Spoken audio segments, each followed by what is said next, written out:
This has been one of the most difficult weeks for me to formulate what it is I want to say to you from this Disney movie and this passage.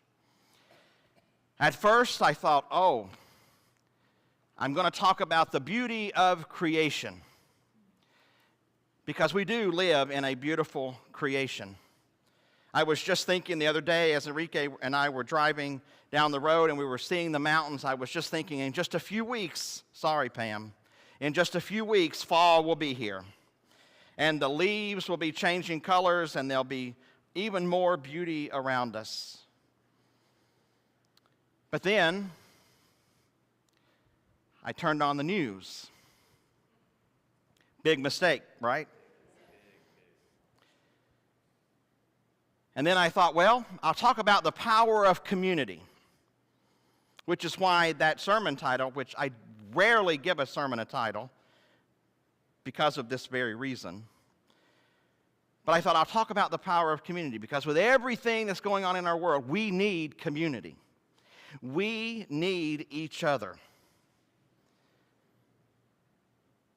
But then I watched the news yet again. And last night, as I'm tossing and turning, and I'm saying, all right, Spirit, what is it? I couldn't stop thinking about how Ariel longed for and dreamed and envisioned being in a world different than the one that she was living in. And she would be down there floating around under the sea, dreaming about being somewhere else, where she could be with people who were singing and dancing and jumping. That's where she wanted to be. She wanted to be part of that world, as Carrie so beautifully sang for us. And I think it was about, maybe 2:30, 3 o'clock this morning, when I asked myself the question, what world do I want to be a part of? And that led me to think, what world do we want to be a part of? The psalmists, in writing these psalms, many of them attributed to David, who was a shepherd. I can almost imagine David as a young shepherd sitting out in a field, contemplating life. Have you ever done that? You've just found yourself somewhere, don't say where, but you have found yourself somewhere contemplating life. And David asked God a very serious question. Who am I that you are mindful of me? Who am I in all of your creation, all of the beauty that surrounds us? Who are we that you are mindful of us? Who are we, mere mortals, that you would take care of us? And as I was marinating on that passage and thinking about the question of what world do I want to live in, and what world do we collectively want to be in, I couldn't help but add to that question and not only ask, who are we that you are mindful of us, but how can you be so mindful of us when we do such horrible things to each other? Because I can't help but weep when I see what's happening in all parts of the world. When I see children that are starving to death, and I see places that are being bombed almost on a daily basis. And I think, we've done this to ourselves. That's not the world I want to live in. And I'll be honest with you, there are times I don't want, like Ariel, I don't want to be where the people are. You ever been there? That's a little too much? and I want to be anywhere but where the people are. And then I look a little closer to home, and I see what's happening right here in our own country. Many of you probably saw on the news where the National Guard is now on the streets of D.C. And that's probably only going to increase over the days ahead. There are checkpoints in our nation's capital. That's not the world I want to live in. And then I get an alert that the Supreme Court has been asked to re-examine same-sex marriage. Here we go again, way back in time. That's not the world that I want to live in. And so as I was thinking about this, and just a few days ago, a couple weeks ago, I went to my first city council meeting. If you've never been to one, I encourage you to go. Because I left with so much hope from that meeting. Jerry, Alice were there. There were so many young people, and by young people, I mean 8 and 10-year-olds, that were standing before our city council asking them to pass a resolution ending the violence in Gaza and other places in the world. And 2 of these young boys had just gotten back from Palestine, and they saw firsthand what was happening.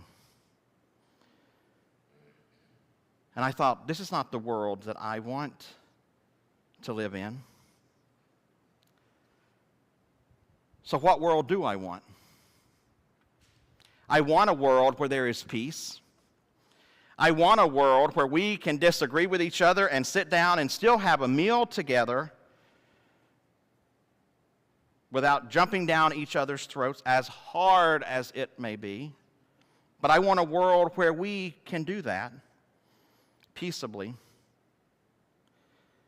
I want a world where everyone is safe. I want a world where no one should fear walking down the street and have a fear of a bomb or a gun taking their life or the life of someone they love. I want a world where our students, teachers, and staff can go to school every day and be safe and not have to have drills about what to do when an active shooter comes into their facility. That's the world that I want. I want a world where anybody can walk through the doors of any community of faith and feel loved and affirmed and accepted just as they are. That's the kind of world that I want. And I want a world where rights aren't being stripped away, one right after the other, seemingly with just the stroke of a pen. I want a world where my transgender siblings don't have to validate their own existence, and where they are no longer the subject of a school board meeting because of a policy that is meant to protect them is in place, and some people want to have it taken away. I want a world where women have as many rights as they have and that they should have, but I want them to have as many rights as a gun owner. But women's rights are being taken away little by little by little. That's not the kind of world that I want. And the next question is, what am I going to do about it?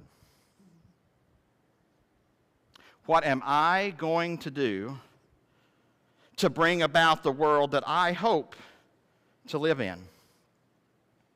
What am I to do when I think about the children that are being born today? What am I going to do about the fear that I have that they will have less rights than I have when they are my age? What am I willing to do as a person? What am I willing to do as a pastor?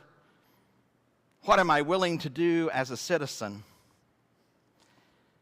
And more importantly, what am I going to do as a person who claims to be a follower of Christ?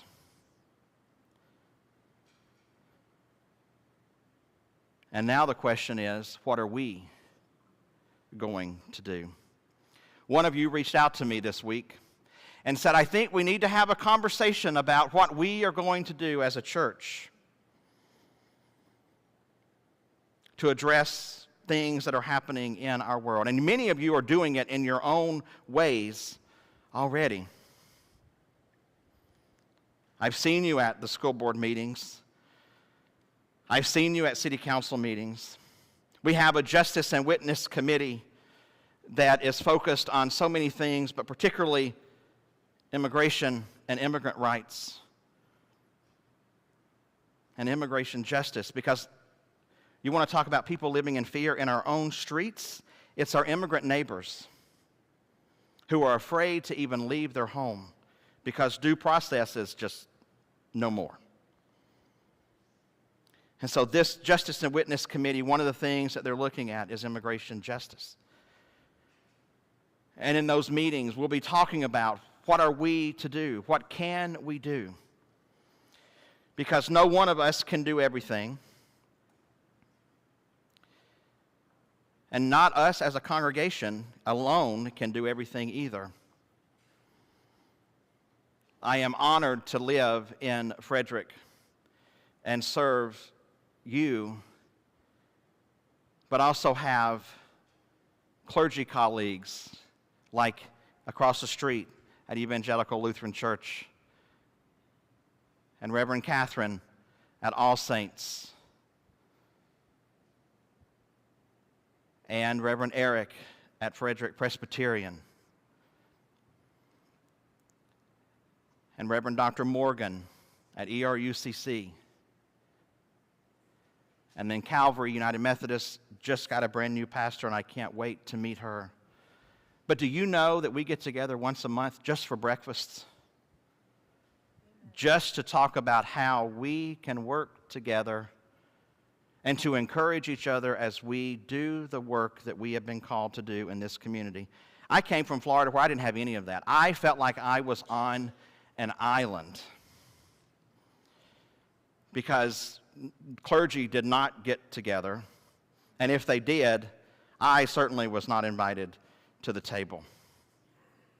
And every Sunday, we had to have an off-duty police officer in our lobby because I was getting death threats. I preached wearing a panic button so that at any time I could push it and law enforcement would be there. Certainly not a world I want to live in. So God, who are we that you are mindful of us? Who are we mortals in the midst of all your creation that you take care of us, even when we do so much to hurt each other? Friends, I don't know about you, but I want a better world for those young people sitting back there at those tables than we have right now. And that means I've got to do more than talk about it. It means I've got to do more than pray about it. At some point, I've got to put on my shoes, and I've got to pray with my feet, and I've got to pray with my hands. And may we as a congregation and as a community of faith dream together of the world that we want to live in, and then get busy doing the work to get us there. May it be so. Amen.